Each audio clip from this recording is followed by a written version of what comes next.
Mercy has another new iteration of her super jump, this time with a charge up meter, and Moira has a brand new ability called NECROTIC or enfeebling orb in the latest Overwatch 2 beta patch.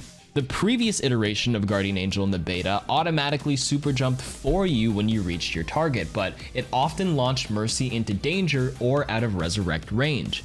This has now been removed as she will no longer automatically launch upwards when she reaches her destination. The ability now has a meter that charges up while Guardian Angel is active, and canceling the ability with jump now launches Mercy in the direction she's facing, and the more charge she has, the more launch speed she will have. This is what it looks like now. As you can see with the charge up meter, the moment you press jump, you consume the charge and launch wherever you're going. If I look forward, I slingshot forward. If I look to the side, I move to the side where I'm facing. If I look up, I launch up, and that's one of the ways to super jump now. You can also hold the backward directional input, and canceling the Guardian Angel now launches Mercy in the opposite direction. Now this is really nice, and it feels awesome to be able to have an insane backwards GA slingshot, like, oh, you're flying to a teammate but there's danger? Never mind, I'm backing the fuck up. You can also super jump using this by looking at the ground, aiming your cheeks to the sky, and then pressing the backwards input while jumping. I like to call this the God's Wedgie super jump. I have to say, I really like this change so far, as there's a lot more control to her movement now. My only issue is that you can't hold the charge, like Baptiste's Exo Boots jump for example, because this Mercy charge bar will automatically expire when you reach your target, so if you don't use it, you lose it.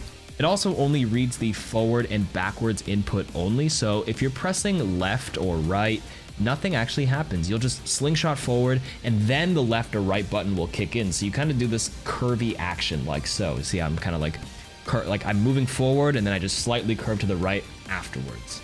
If you actually want to do those hard turns, or those cranking 90s as the Fortnite kids call it, you have to commit to a direction you're facing and then turn your crosshair manually like so. Another downside is short GA slingshots have a really short distance, so you actually won't have much charge if you're up close to your target. For Moira, they have decided to add some playmaking ability in which they now have separated Biotic Orb into two separate abilities on two separate cooldowns. So first, the Necrotic Orb. It's temporarily called Enfeebling Orb in game, but it'll receive the name change later. Okay, this ability now fires a straight moving projectile that explodes in a 3-meter radius on impact of an enemy or environment only. So if you throw it out into like nothingness, it'll go on forever until it collides with something. If it hits an enemy, it'll deal 40 impact direct damage and 10 explosion damage. Enemies affected receive the weakened effect, reducing the damage they deal by 75% for 4 seconds. This is a crazy defensive playmaking ability. Here's some examples. Instead of a Rhine charge normally killing an ally, you can make a play and quickly throw that Necrotic Orb and reduce the Rhine's charge damage to 56. Oh my. Instead of a Tracer Pulse Bomb killing an ally, it now only deals 87 damage. Even D.Va stands no chance against the Moira now. This ability is on a 16-second individual cooldown, and it's pretty cool because the orb is out of her hand and it counts it down for you on the screen and then pops back up when it's ready. Her healing orb is now on an individual 10-second cooldown, but the healing orb has been nerfed where the healing capacity is decreased from 300 to 250 total HP. The Biotic Grasp self-healing for Moira has been decreased from 24 to 20 HP per second, and her fade cooldown has increased from 6 to 7 seconds. Finally, we will no longer fall victim to the random skill orb. I love this Moira change. What do you guys think?